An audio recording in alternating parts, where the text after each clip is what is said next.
জি, আজকের প্রশ্নের উত্তর ক্লাসটা শুরু করছি। হজরত, আপনার প্রশ্নটা ছিল কি, যে কিভাবে হচ্ছে যে নিরাপত্তা, মুদাব্বির যারা আছেন কিভাবে আপনারা নিরাপত্তা নিবেন, এই তো বিষয়টা। জি জি হজরত, জি জি, জি, নিজের বিষয় কিভাবে জি। নিরাপত্তা দেখা যায় এই জন্য নিরা আর কি। নিরাপত্তার জন্য যে কাজটা আপনি করতে পারেন, এই বিষয়টা আমি আপনাদেরকে এর আগেও দিয়েছি, এখন আবার দিচ্ছি।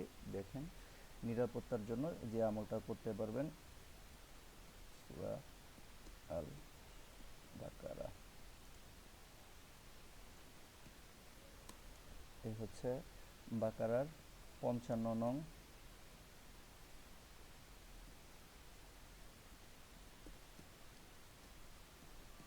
আয়াত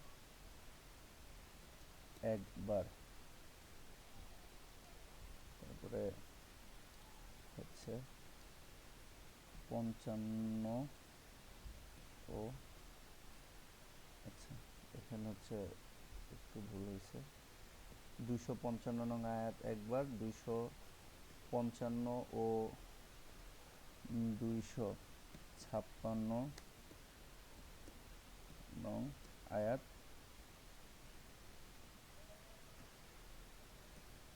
একবার।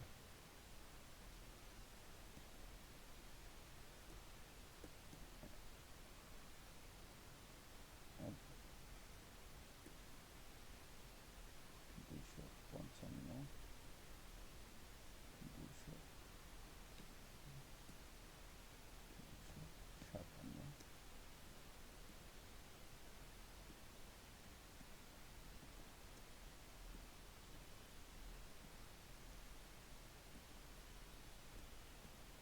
এই হচ্ছে নিজেদের নিরাপত্তার জন্য।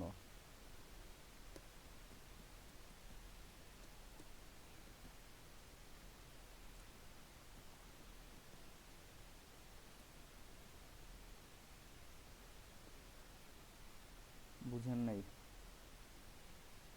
বুঝতে পেরেছেন?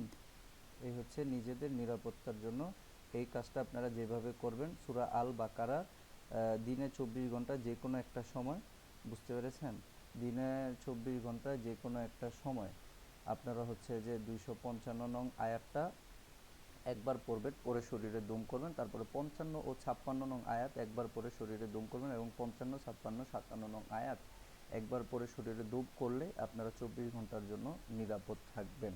সেই ক্ষেত্রে আপনারা এই আমলটা করতে পারেন। অথবা মনে করেন আপনি আপনার পরিবার পরিজনের জন্য আপনারা ঘরে মনে করেন সকলকে আপনারা নিরাপদে রাখবেন, সেক্ষেত্রে দরজার সামনে বা বাড়ির সামনে দাঁড়িয়ে এই 55 নং আয়াত একবার পরে বাড়ির দিকে একটা ফু দিলেন, দম করলেন, পরে 55, 56 নং আয়াত একবার পরে বাড়ির দিকে দম করলেন, পরবর্তীতে 55, 56 এবং 57 নং আয়াত একত্রিত করে বাড়ির দিকে একবার দম করলে 24 ঘন্টার জন্য আপনি ও আপনার পরিবার নিরাপদ থাকবেন।